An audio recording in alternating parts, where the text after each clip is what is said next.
Hi, my name is George Pedros and I'm a registered hypnotherapist and master NLP practitioner at helpmypain.com.au, where we help people with chronic health conditions including anxiety and depression, as well as issues related to personal, business and athletic achievements.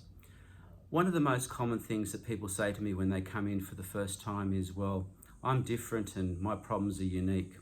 They are right in that the problem may have a certain unique quality. The characters and circumstances are very specific, but the overall problems are usually universal. How many times have we heard someone say they keep meeting the same man or woman? How often do we hear the story, no one ever understands me at work, I'll never find the right workplace? It's all about the patterns of thinking, patterns of behavior that we create for ourselves that can cause us grief, but equally when we can make some changes, take control, they can set us free in this wonderful journey of life. I was watching a documentary recently on YouTube about DNA, and I really was surprised to learn that we share 50% of our DNA with a banana and almost 99% with our primate cousins, chimpanzees and gorillas. But I guess what makes the difference here is that final 1%. What we have different from all the other animals is that prefrontal cortex, that last bit of the brain that developed in humans that doesn't exist in other animals. Not only that, it also takes the longest to develop. It doesn't just happen at birth, it takes almost 25 years to fully develop, and in some people you'd swear it never had a chance to develop at all.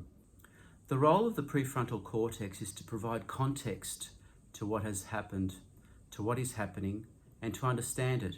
If it's a good thing, to make sure it happens again. If bad, to make sure it never happens again. It's a way to make sense of the world, to see those patterns that can make all the difference. Unfortunately, we sometimes mix these patterns up.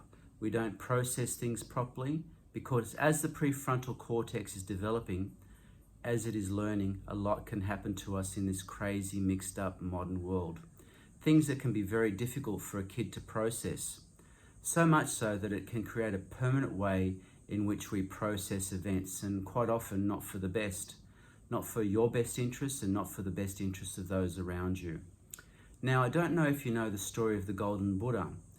Legend has it that in a monastery in Thailand 800 or 900 years ago, they had a huge, magnificent Golden Buddha near their temple. Word had it that the Burmese army was closing in, and so as to protect their treasure, the monks covered the statue with clay and dirt to make it invisible. They did such a great job that when the Burmese army came past and unfortunately killed all the monks, they left the statue untouched because they didn't see it. They had no idea it was there. Because the monks all died, the statue, the Golden Buddha, was left untouched for centuries. It was only about 50 years ago, when some renovations were being done to the monastery, that some excavation equipment which had been brought in and had removed some of the clay, when a worker noticed something gleaming in the dirt. The soil and clay was soon removed and the Golden Buddha stood once more, beautiful, powerful and majestic, just as the original creators had intended. Now I wonder how many times we allow other people, circumstances, even our own selves to cover us with dirt, to lose our shine, to become invisible. Sad to say, it happens all the time. And it usually comes down to that internal dialogue, that critical voice we all have inside ourselves. When I ask successful people about this voice, they say that they do have the same internal critic, but the difference is they have a rule. They will listen to it, they will analyze it, and then they will make a decision to act. They do something, they make a move. They don't sit there like a deer caught in headlights. They all have a process to deal with that internal critical voice. Metaphorically, they may put it in a box and bury it, or put it in a box and then put it on a boat and watch it sail over the horizon. I really have heard many stories now, and they all seem to work. So it's the process of how you deal with circumstances that makes all the difference. It's how we allow the prefrontal cortex to make sense and deal with what's happened. Remember, that luck does happen. There is good luck, there is bad luck, but on the whole, luck is neutral. It's how we process the situation, what action we take, that makes all the difference. Some of you will remember the movie Groundhog Day with Bill Murray. He was trapped reliving the same day, and he had a certain mindset. And each day, even though he knew it was the same day, he didn't change his behavior. He always failed.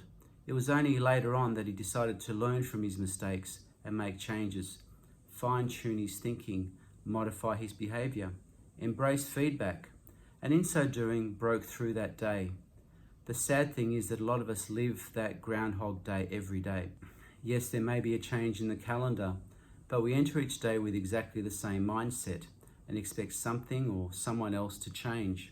And you know what? It rarely ever happens. We cannot control other people. We can change ourselves and at best influence others.